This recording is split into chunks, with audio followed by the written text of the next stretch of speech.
Hi everyone, this podcast is called Starting Over. This week's topic is What If? Now before I go any further, I want to take a moment to thank every single one of you who's been listening to this podcast and who took the time to like it by giving it a thumbs up and subscribing to my channel on YouTube.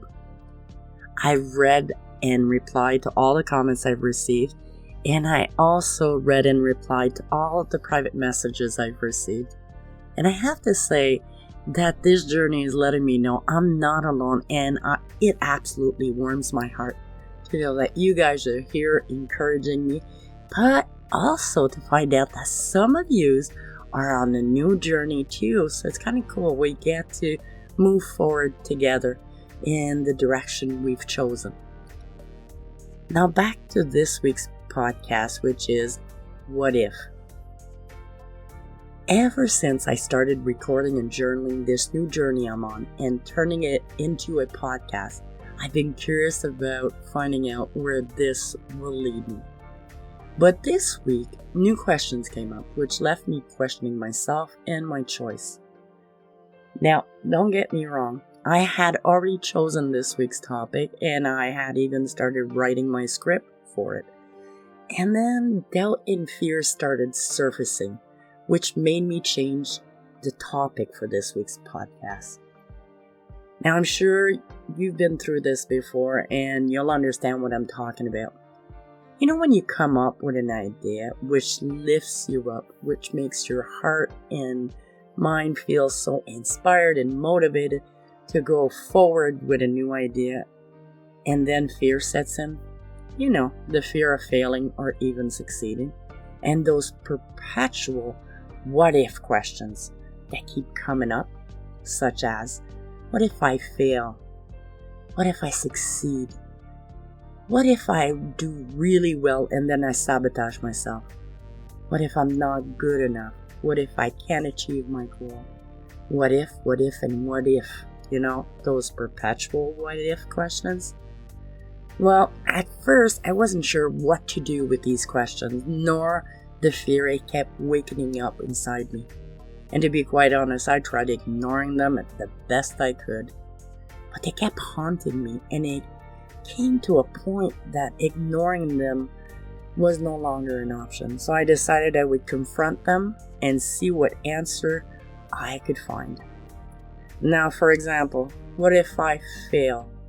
Will I look like a fool? Was one of them that kept coming up over and over again.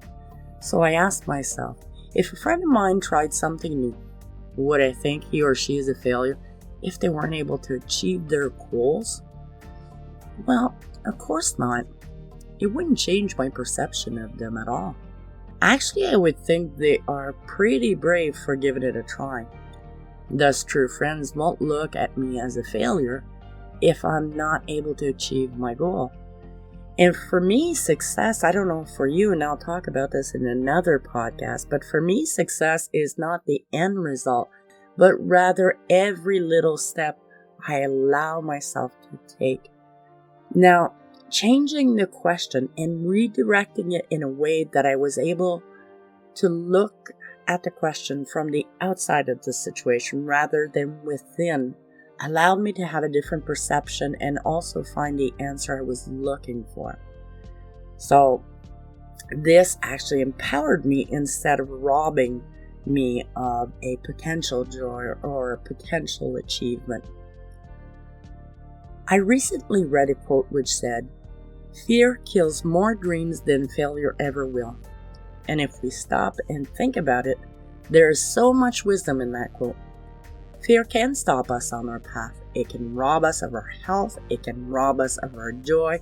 It can rob us of our self-accomplishment and of everything life has to offer us. So it's important we confront it. It's important that we look at it and learn from it. So when confronted with fear, the best thing for me to do is to turn around and ask myself, do I want to be comfortable in my old lifestyle? Or do I want to try to create and redesign one which suits me best? Well, of course, I want to create and redesign one which suits me best. the old one is okay, but I want more for myself. After questioning myself and challenging my fears, I started looking for people who could inspire me on this journey, and I came up with a few, such as Stan Lee, who's the creator of the Fantastic Four comic.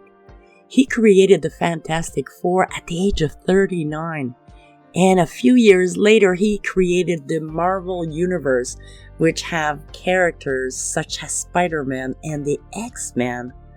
Samuel L. Jackson, who's a Hollywood actor, landed his first award-winning role at the age of 43.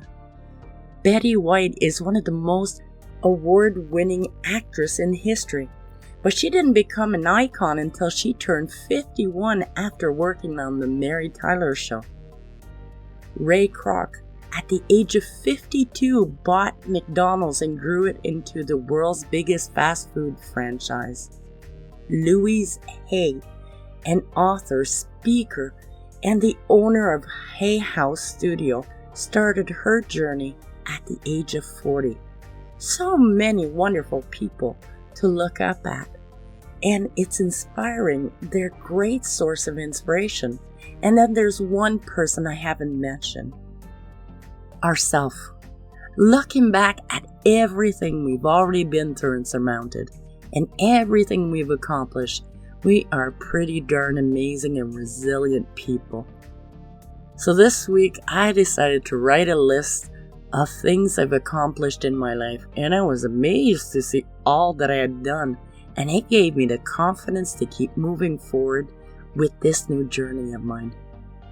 So if you too are experiencing fear and doubt about a new project you've just begun, maybe you should try redirecting your question as though you're not in the situation, but rather looking in from the outside. And also write down a list of accomplishments you've achieved throughout your life. I'm sure it will give you the courage you need to keep moving forward. Until next week, I wish you a fantastic week filled with many reasons to be thankful and with all sorts of positive opportunity.